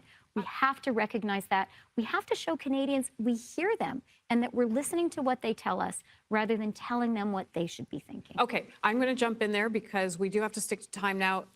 Ms. Gould, you're up next. Thank you so much. So just a couple of things with respect to my colleagues. Literally the whole reason why we have the carbon tax backstop is because premiers across this country decided they didn't want to participate. So if Manitoba wants to participate, then the consumer price on carbon from the federal government disappears. That's what happens in Quebec. That's what happens in British Columbia. With respect to Mark and the middle class tax cut, the math just doesn't add up. If you are a middle class individual, that tax cut is looking at about $800 a year. The carbon rebate for a family of 4 is $1,200 a year, and it doesn't help low income or no income Canadians. So it is really important to have a real conversation with Canadians. And if you don't have a plan for those checks, then we don't have a plan for affordability. I'm going to come to you now, Mr. Baylis. We are going to go into the 1-minute segment, but it's a good follow-up to this. I know you wanted to jump in. To maximize Canada's energy advantage, new pipelines or other energy infrastructure probably is required here. What is your plan for that? And do you feel there is the private interest to get it done? Because a lot of private interest has now just gone, nope, not interested anymore. So I have an energy security plan, which I've announced, and it's going to do a number of things. First of all, as I mentioned, we're going to build 2 pipelines. And why private industry is not interested is because what happens is every time a new government comes in, they change all the rules. There's no certainty. So my idea here is that the federal government will take on the responsibility of having the approvals for the 2 corridors. We'll work with the provinces and we'll work with the Indigenous communities, get all the approvals in place, and then go to tender so people can know with certainty that they can build these 2 pipelines. That's one area of energy security. Another one is I want to invest heavily in nuclear energy, small modular reactors. Canada used to be a world leader with our CANDU reactors and nuclear energy. We have to retake that position. Third thing I want to do is invest in transmission lines. We don't have transmission lines going across the whole country. With the electrification of our economy, we're going to need those. So those were 3 points that I want to bring to the table. Frank Baylis, thank you kindly for that. And Mark Carney, you're up next. 1 minute. I'll go back to where we started. We're in a crisis. We need to act. We need to act to build this economy. And part of those actions is or should be around our energy sector.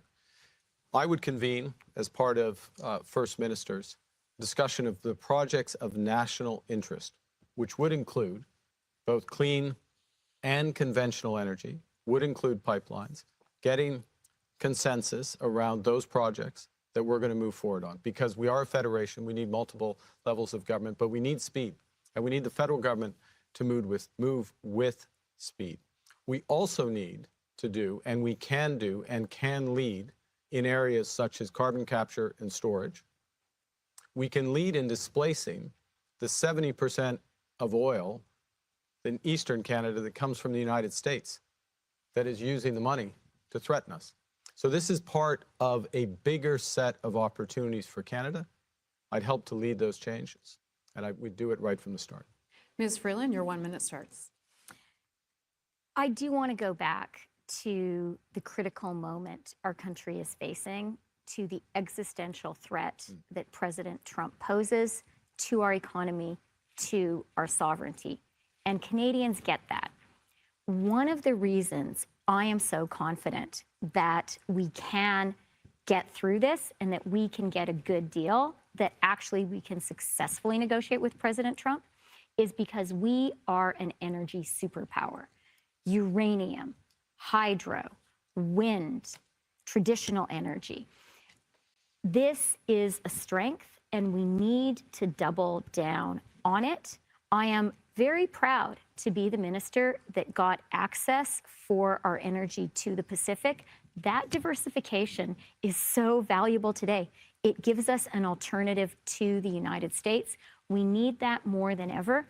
I believe there is the national will right now in Canada to double down on our energy strength, to use that as a source of economic security and also of national security, including as something that we can offer to our European and Asian allies whose support we need for our own security. Okay. Karina Gould, 1 minute. Thank you. Energy security is imperative not just for our economic security, but also for our sovereignty. And as Canadians, we know how to do something really well. We know how to skate to where the puck is going. And so that means that we need to have a conversation right now about what securing our energy future looks like, both with traditional energy, but also with new renewable energy. If we think about where we're going to be in 5, 10 years, where our trading partners are going to be in 5 or 10 years, we have to have a real conversation about what Canada can provide for Canadians, but also for the world. I'm from Southern Ontario, and we have incredible technology when it comes to nuclear. We have an amazing opportunity to build renewable energy here at home, but also to export our energy and our expertise around the world. This is the conversation for Canadians to be having right now, and to do it with provinces and territories and with Indigenous peoples. We are going to go into that was the 1 minute debate. We are going to go into the 5-minute final debate of the evening. And this is a question, you can take it wherever you want. How will you differentiate yourself from the current Prime Minister, Justin Trudeau? Start with yourself, Ms. Freeland. I'm actually going to carry on with the previous theme because I still might come back and ask you, though. we haven't touched on something really important to Canada, and that actually is an integral part of our energy security future and is a really positive story. And that is Indigenous participation in energy projects. One of the things I was so proud to be able to do as finance minister is create a $5 billion Indigenous loan guarantee program to allow Indigenous direct participation, ownership of natural resource projects, energy projects. This is transformational for Canada. And I think that we really need to embrace the fact that we are a country that can move forward with Indigenous prosperity.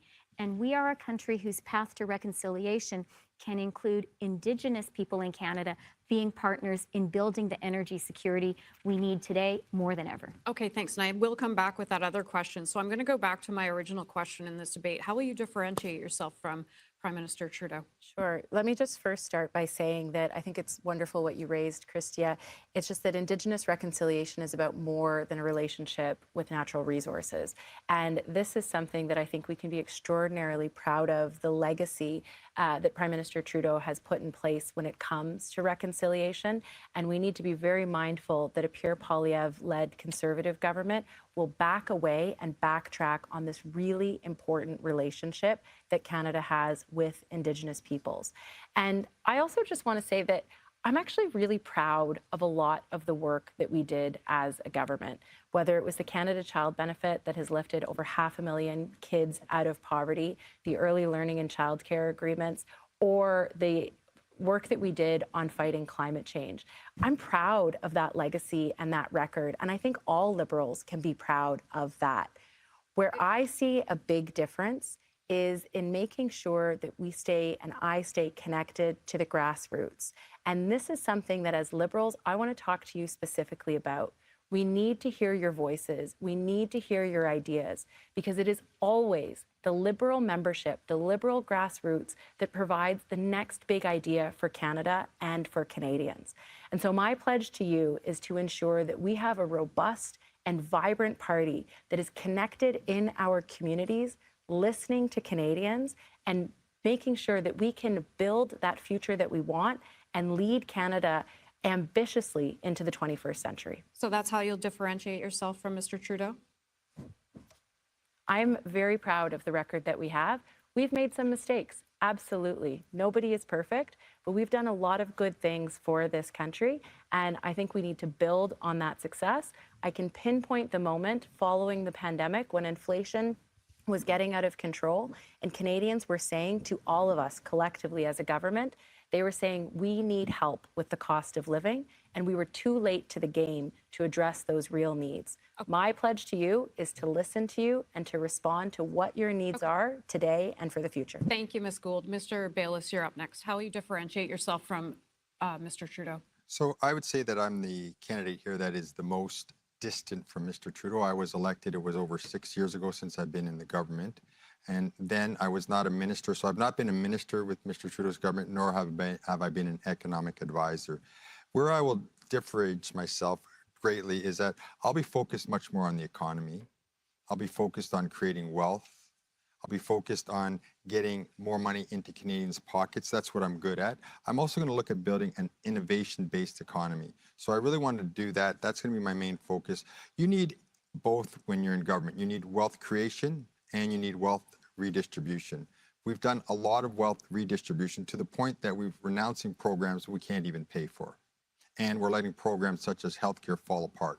So what I want to do is get back in there. I'm a big supporter of these programs, so I want to make sure we have the funds to pay for them. That's going to be where I'm going to be much different from the previous government. Okay, Mr. Bayless, thank you for that. Mr. Carney, you're up next. Thank you. Thanks for the question. Look, I'm different in the following respects. First, focus on the economy. Laser focus on the economy, and that means good jobs, people's wages growing faster than inflation. It means getting prices down. It means building homes. It means building a future for this country. Secondly, I'm much more hands-on. I'm much more of a hands-on person, hands-on manager. I focus on results and getting things done. Thirdly, and I've heard this, I'm fortunate to have support in the caucus. I hear directly from the supporters about more regular and two-way dialogue with the caucus. I meet with my supporters virtually during the course of this leadership campaign to hear their ideas, to hear their energy, to hear what's going on, what they're seeing on the ground, to share my perspectives in order to move forward. Okay, and Ms. Freeland, I am going to come back to you on this one. I only have about 30 seconds on this. How would you differentiate yourself after being in the Justin Trudeau government for all of these years? Well, first of all, we as Liberals have to be proud of the great things our government has done. National System of Early Learning and Childcare, Canada Child Benefit, support for seniors, CETA, NAFTA. We have done a lot and we need to remind Canadians about that. But, you know, for me, this campaign has been a personal liberation, and I am my own person, and it is great. I personally do not believe in a style of leadership, which is a one-man band. I think that the best kind of leadership is collaborative and listening, and that's how I'm running my campaign. I believe that we have to be practical and we have to focus on jobs and growth.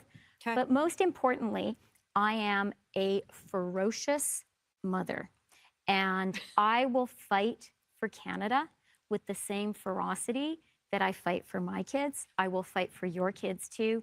And the reason I am running is I am the leader who can stand up to Donald Trump and win. Okay, we still have closing statements as well. So this is that opportunity for each candidate. I may have to take some time away because of that. And Ms. Freeland, you are chosen as number one to have your closing statement first. So your minute 30 is there. We might have to clip it a little bit.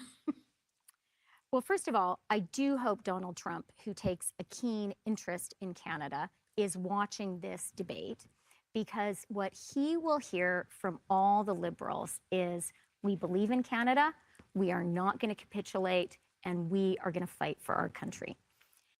And Canadians across the country are coming together to fight for Canada.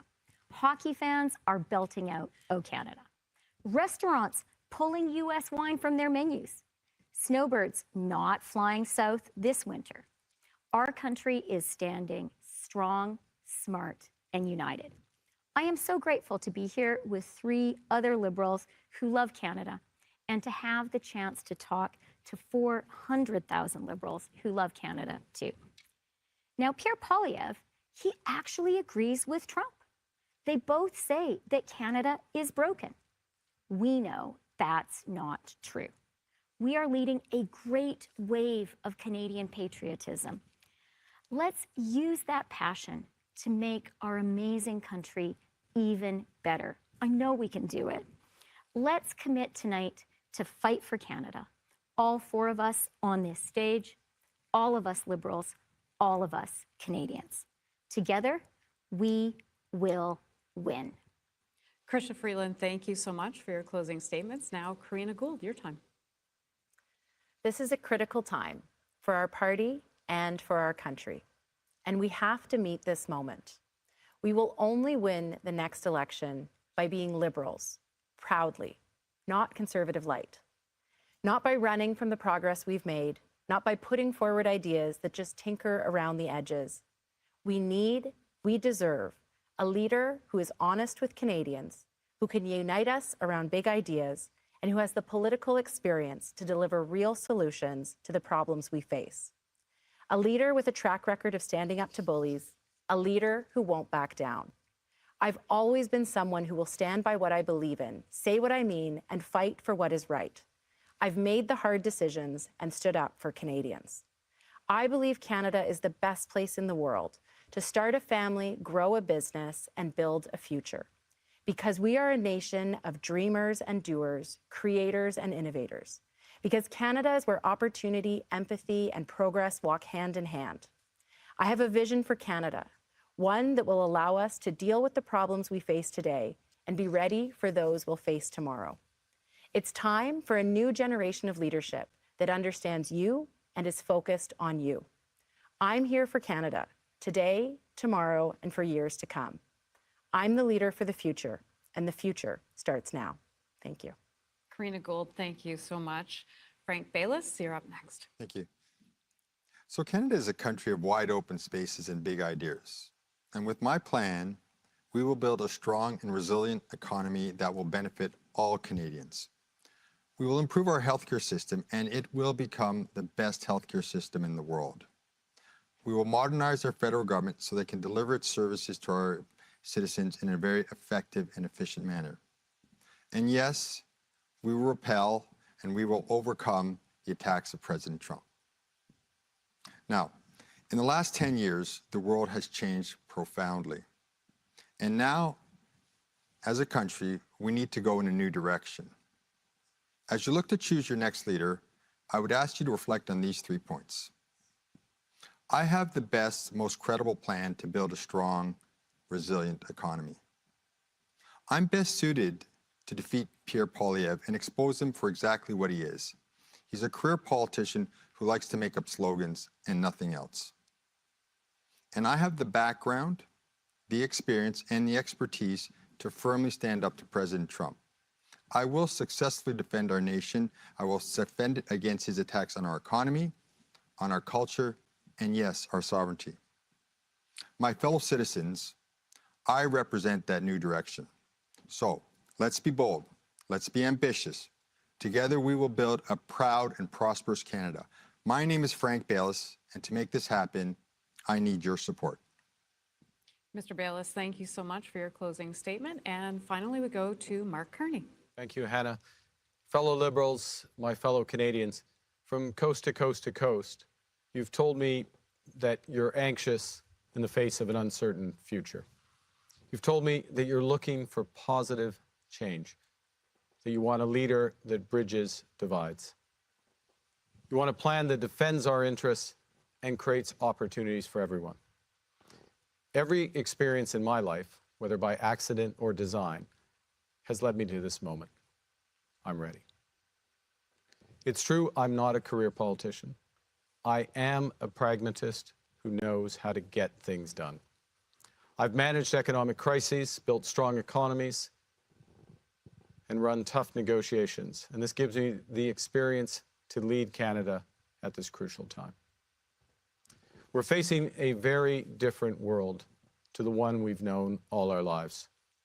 The Canadians are ready to unite and stand up for our country. We will seize this moment to win for Canada. I love our country. Canada has given me everything. My family, my education, my values. And in return, I'm ready to give everything for Canada. Thank you. Okay, that brings us to the end of the English Liberal leadership debate. I want to thank all 4 candidates for a great job this evening. Voting does start tomorrow. I know. And then the announcement of the next leader of the Liberal Party will be made on March the 9th in Ottawa. So congratulations to all of you for putting your name in to do this, and look forward to seeing the results. Thank you kindly, and thank you for watching. And thank you, Hannah, for Thank you, doing a Hannah. great job.